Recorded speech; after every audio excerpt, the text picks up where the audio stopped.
Welcome to the Interpro Cabin Network. Second, focus on the quality of the storage in the cabinets that are used on a daily basis.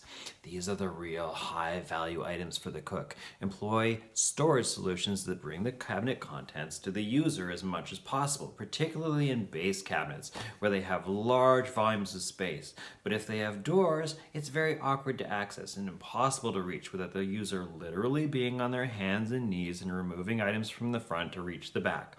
Simply put, the quality of storage makes or breaks a kitchen design.